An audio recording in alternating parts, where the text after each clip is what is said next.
पुणे घाटमाथ्यावर मोठा पाऊस झाला। मुळा आणि मुठा नदीला पूर। एकता नगर परिसरात शिरलं पावसाचं पाणी। प्रशासनाकडून नागरिकांचं रेस्क्यू।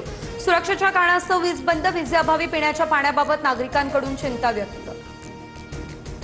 पुण्यातील मुसळधार पावसामुळे खडकवासला धरण ओव्हरफ्लो। भिडे पूल पाण्याखाली। नदीपात्रातील रस्ता वाहतुकीसाठी बंद। खडकवासलामधून पाण्याचा विसर्ग कमी करण्यात आला। पुण्यासह नाशिकला पावसाचा रेड अलर्ट। मध्य महाराष्ट्र, विदर्भ आणि मराठवाड्यात मुसळधार ते अतिमुसळधार पावसाची नोंद। पुढील 24 तास अशीच परिस्थिती राहण्याची शक्यता। रविवारनंतर पावसाचा जोर हळूहळू कमी होण्याचा अंदाज। जळगावच्या पारुळा या तालुक्यामध्ये आता ढगफुटीचा दृश्य पाऊस। दुधई नदीच्या पुराच्या पाण्यामुळे देवगाव या ठिकाणचे 30 ते 40 घरांची पडझड। अनेकांचे संसार उघड्यावर। शेवगे बुद्रुक गावातील एक तरुण पुरात वाहून गेल्याची घडली घटना।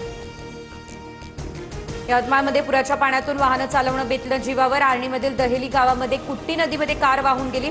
आईसह 2 मुलींचा झाला मृत्यू। हिंगोलीमधील कयाधू नदीच्या पुरामुळे उमरा ते बोल्डा फाटा मार्ग वाहतुकीसाठी बंद। पोलिसांवरील दगडफेक भाजपच्याच गुंडांनी केली। विद्यार्थ्यांच्या डोक्यात लाठ्या घालताना पोलिसांना लाजा वाटल्या नाही का? अभिजित देपके आक्रमक।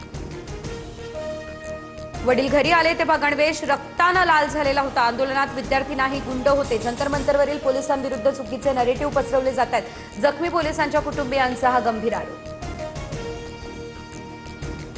आधी हाडं मोडलीत, आता एफआयआर करून खाती बंद करतायत मोदी शहा। तुम्ही जयंतीला धमकावून गप्प करू शकत नाही। राहुल गांधी यांचा हल्लाबोल। दिल्ली पोलिसांच्या कारवाईवरतीही प्रश्न।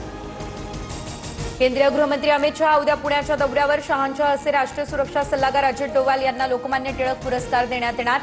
तर दिल्लीतल्या लाठीचार्जच्या घटनेनंतर शहा पहिल्यांदा सार्वजनिक कार्यक्रमात। भिवंडीमधील इमारत दुर्घटनेतील मृतांचा आकडा 10 वर। 12 तासांहून अधिक काळाच्या बचाव कार्यानंतर मृतदेह हाती। दोषींवर फौजदारी कारवाई होणार। मुख्यमंत्री फडणवीसांचे आदेश।